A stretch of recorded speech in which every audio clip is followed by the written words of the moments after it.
भाई मैं मुजफ्फरनगर आया तो आरएलडी के लोग मिल गए रास्ते में, वे किसी और के स्वागत खातर खड़े थे। मैं सोचे मेरे खातर खड़े, फिर मैं देखा भाई फिर मैं सोचा भाई ये तो मेरा नहीं कर रहे स्वागत। तो कोई बात नहीं भाई, मीरापुर हम लोग जीत रहे हैं, इसमें कोई बात छिपी भी नहीं है। और हम लोग जीत रहे हैं इसीलिए तारीख बदली गई। आपने कभी नहीं सुना होगा कि नॉमिनेशन होने के बाद इतने दिन चुनाव चलने के बाद फिर तारीख बदली जा। ये तारीख इसलिए बदली गई कि मीरापुर वालों ने तय कर लिया कि भाई हमें एक नया आदमी है, हर जाति धर्म का प्रिय है, मेहनत करने वाला है, कोई छवि पे उसकी दाग नहीं है, वो आदमी को जनता इस बार प्यार दे रही जाहिद को। इसको रोकने के लिए सब कुछ करागा। हम इन चीज़ों से डरने वाले नहीं।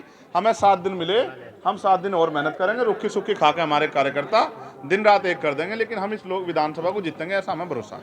क्या लग रहा है कि बटेंगे तो कटेंगे, पर क्या कहेंगे? और कहाँ बट रहे भाई, बट रहे। अच्छा सुनो, एक मिनट सुन लो, बांट का तो अब तक राज करा बांटने वालों ने, इब कहाँ बट रहे, इब तो हम इकट्ठे कर रहे लोगों को। ठीक है, सबको इकट्ठे करके साथ लेकर चलेंगे।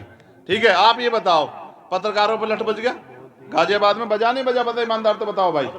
और पत्रकार जेल भेज दिए। और मैं फतेहपुर गया था, वहां प्रिया मौर्य को जो है उसके साथ जुल्म हुआ, अब तक आरोपी गिरफ्तार नहीं हुए। और वहां सीएम कोरी को जो है उसके पैरों के नखून काट दिए, आरोपी गिरफ्तार नहीं हुए। और वहीं जो है पत्रकार थे एक दिलीप सैनी, उनको घर में घुस कर मार दिया। उनकी पत्नी ने जो बात मुझसे कही है ना भाई, मेरे दिल को लगी वो बात।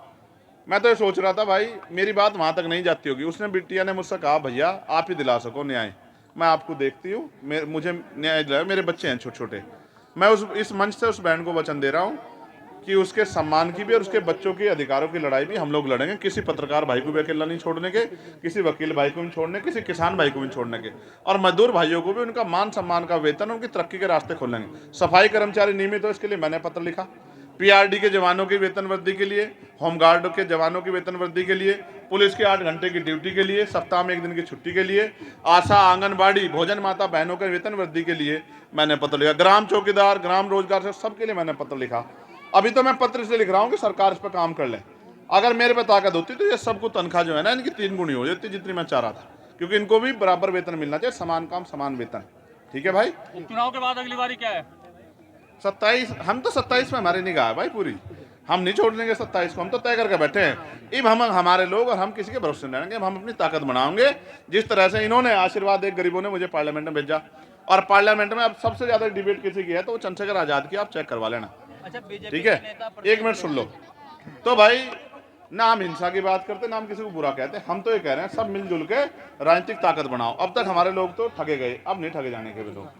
अब चाहे कोई पैसे वाला आ जा, चाहे कोई डरा दे, डरने वाले भी नहीं है, ना हम डरते ना हम किसी के बकाये में आते। अब हमारे लोग ताकत बनाने की तरफ बढ़ रहे हैं, क्योंकि अब उनको चंद्रशेखर के हाथ मजबूत करने हैं। अब बताओ क्या कह रहे थे? बताओ भाई।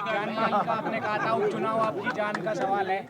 हाँ देखो क्यों आज हमारे लोगों पे जुल्म हो रहा है। आज हमारी पढ़ी लिखी बेटियां घर में घूम रही हैं, आज हमारे पढ़े लिखे भाई बेरोजगार घूम रहे हैं। अगर देखो कितने किसान सुसाइड कर रहे हैं, कितने जो है नौजवान सुसाइड कर रहे हैं, ये हमारे जान माल का सवाल है। अगर हम पे ताकत नहीं बढ़ने की तो हम अपने भाइयों को रोजगार कहाँ से देंगे, अपनी बहनों को रोजगार कहाँ से देंगे?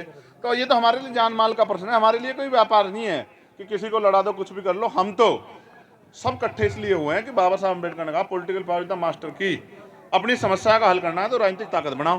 तो हम तो अपनी ताकत बना रहे हैं। हमारे तो सदगुरु रविदास जी महाराज इस बात कह गए, रविदास मानु सुखी बसन सुख रह दो ठाओ, एक सु स्वराज माई दूसरा मरगट गाँव, कि अगर सुख शांति का जीवन जीना 2 ही रास्ते हैं। पहला स्वराज माई अपना राज लाओ, अन्य मरने के बाद मिलेगा शमशान घाट कब्रिस्तान में। तो जीते जी राज लाने के लिए हम लोग बढ़ रहे हैं कि सदगुरु रविदास जी महाराज का बेगमपुरा राज का सपना पूरा हो। ये नु बताओ राज का अधिकार गरीबों का है या नहीं? बताओ, पहले तो अमीर राज करते थे राजा महाराज, अब गरीबों का नंबर तो आया, तो अभी तो गरीबों की आंख खुली, अब उनका राज आओगा। आप मेरी बात को बीजेपी के नेता प्रत्येक सभा में जय श्री राम के नारे से स्टार्टिंग करते थे। आज बेलडा में जयंती जी का कार्यक्रम था, जय श्री राम का नारा किसी भी तरह से नहीं गूंजा गया है। अब ये तो भाई वो ही जानते होंगे, उनके तो राम भी चुनावी हैं बेचारों के, और उनके एक और प्रत्याशी कुंदर के, उनको भी देख लियो। वे तो जहां उनके नेता तमाम जो है हजरत पैगंबर साहब को बुरा भला कह रहे हैं, वहां उनके नेता वहां हजरत साहब की भी जयकारा लगा रहे हैं। आप समझो मेरी बात, वोट लेनी है उन्हें, आपने कहा है कि उन्हें वोट लेनी है और हमें लोगों के दिल जोड़ने हैं।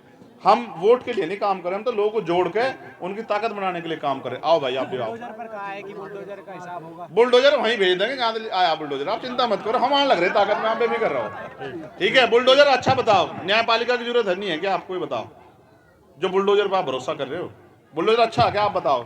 जिस दिन किसी पत्रकार घर पे चला गया उस दिन एहसास होगा बुलडोजर क्या है, क्योंकि घर बनाने में बहुत जोर पड़ता है भाई। ठीक है मगर मैं पत्रकारों पर आंच नहीं आने देने का, इस बात का भरोसा दिला रहा हूँ। ठीक है चलो भाई, चलो ठीक है भाई, ठीक है जी, धन्यवाद। वकील हूँ।